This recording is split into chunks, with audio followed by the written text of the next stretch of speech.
అనిత గారు మీకే.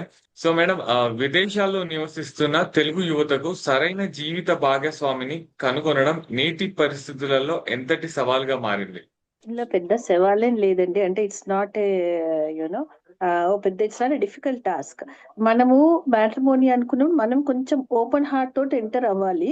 ఆ అంటే ఇప్పుడు ఫర్ ఎగ్జాంపుల్ చెప్తా ఉండండి, మనకు పెళ్లి చేసుకోవాలనుకుంటే ఒక అబ్బాయి ఎట్లా ఉండాలి, కొంచెం మినిమం. అంటే ఇగ మహేష్ బాబు కావాలి, ఇక వీళ్ళు కావాలి అంటే అట్లా కాదు. మనకి తగ్గట్టుగా మనకి ఏది మ్యాచ్ అవుతుంది. అండ్ ఆల్సో ఇక్కడ ఎట్లా అంటే మనకి ప్లాట్ఫామ్స్ లో మీట్ అయితే వాళ్ళు ఇప్పుడు కలిసి మాట్లాడుకుంటుంటారండి, మాట్లాడుకుంటారు. కొంచెం మంచిగా అనిపిస్తే ఇంకొద్ది రోజులు డేటింగ్ చేస్తారు. సో దీని వల్ల ఏంటంటే the get to know each other ప్రతి వన్. ఇంకొకటి నేను ఏమంటానంటే, మీరు డేటింగ్ కూడా 3 నెలలు, 3 to 4 months ఎక్కువ చేయొద్దంట. ఒక మనిషిని గురించి మీరు మహా తెలుసుకోనక్కర్లేదు. కొంచెం మనకి కంఫర్టబుల్ గా ఉందా లేదా అని అబ్బాయి అమ్మాయి అనుకొని వాళ్ళు కొంచెం వెడ్లాక్ లోకి దిగిండ్రు అనుకోండి.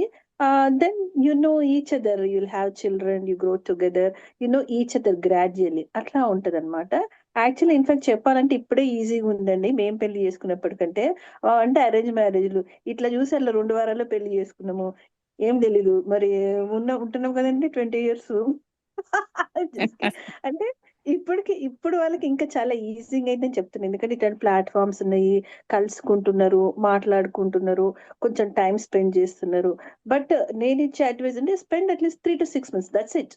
ఐదర్ ఆర్యాపార్ అంటే నచ్చింది చేసుకుంటాము, నచ్చలేదు మూవ్ ఆన్ అంతే. No hard feelings. సో అట్లా అది ఈజీ అయిందని చెప్తానండి నేను. మంచిగా యూజ్ చేసుకోండి, మంచిగా యూక ఆలోచించకండి. There is nothing call perfect. 100% perfect ఎవరికి ఎవరు ఉండరండి. మనలో కూడా మారుతూ ఉంటాము. ఈ రోజు పరిస్థితులు బట్టి మనం కూడా మారుతాం కాబట్టి ఎక్కువ ఎక్స్పెక్ట్ చేయొద్దు. అండ్ పిల్లలు పర్వాలేదండి, నేను పిల్ల తల్లులకు కూడా చెప్తున్నా, హై ఎక్స్పెక్టేషన్స్ ఉన్నాయి. అవన్నీ కొంచెం తగ్గించుకోవాలి. పేరెంట్స్ కూడా మనం ఎంత వరకు సపోర్టివ్ ఉండాలి అంతే ఉండాలి. వాళ్ళ ప్రాబ్లమ్స్ మనమే విని, మన ప్రాబ్లమ్స్ మనమే స్ట్రెస్ అవుట్ అవ్వకండి. జస్ట్ పిల్లలకి వింగ్స్ వచ్చినాయి వదిలేయండి. కానీ బట్ ప్రొటెక్టివ్ ఉండండి, చూసుకుంటుండండి, కానీ వాళ్ళకి స్పేస్ ఇవ్వాలండి.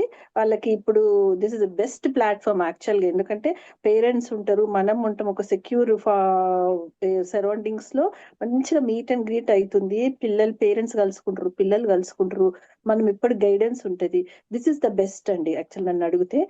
Please use this platform.